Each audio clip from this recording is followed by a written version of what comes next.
കേരളം കാത്തിരിക്കുന്ന കൊച്ചി മെട്രോ ഉദ്ഘാടനത്തിന് തയ്യാറെടുക്കുകയാണ്.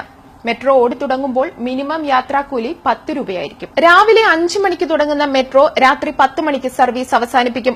ആദ്യഘട്ടത്തിൽ ആലുവ മുതൽ പാലാരിവട്ടം വരെ ഓടുന്ന മെട്രോയ്ക്ക് 11 സ്റ്റേഷനുകളാണ് ഉണ്ടാവുക. ആലുവ മുതൽ പാലാരിവട്ടം വരെയുള്ള ആദ്യഘട്ട ദൂരം ഓടിയെത്താൻ മെട്രോയ്ക്ക് വേണ്ടത് 20 മിനിറ്റ് മാത്രമാണ്. 3 കോച്ചുകളുള്ളതാണ് ട്രെയിൻ.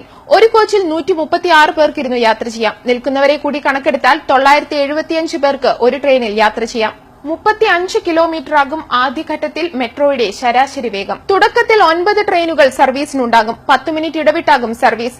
ആലുവ, കമ്പനിപ്പടി, കളമശ്ശേരി, ഇടപ്പള്ളി, പാലാരിവട്ടം എന്നിങ്ങനെയാണ് സ്റ്റേഷനുകൾ. ആലുവയിൽ നിന്ന് കമ്പനിപ്പടി വരെ 20 രൂപയാണ് നിരക്ക്. കളമശ്ശേരി വരെ 30 രൂപ, ഇടപ്പള്ളി വരെ 40. വിദ്യാർത്ഥികൾക്ക് ടിക്കറ്റ് നിരക്കിൽ ഇളവുണ്ടാകും. കൊച്ചി വൺ സ്മാർട്ട് കാർഡ് എന്ന പേരിൽ പുറത്തിറക്കുന്ന യാത്രാ കാർഡ് ഉപയോഗിച്ച് മെട്രോയിൽ മാത്രമല്ല വാട്ടർ മെട്രോയിലും യാത്രയാകാം. ഷോപ്പിംഗിനും ഈ കാർഡ് റീചാർജ് ചെയ്ത് ഉപയോഗിക്കാം. ആദ്യ റീച്ചിൽ മെട്രോ റെയിൽ ഓടിത്തുടങ്ങുന്നതോടെ ഈ റൂട്ടിലെ വാഹനത്തിരക്ക് വളരെയധികം കുറഞ്ഞേക്കുമെന്നാണ് സൂചന. അന്വേഷണം.com വേണ്ടി പൂജ.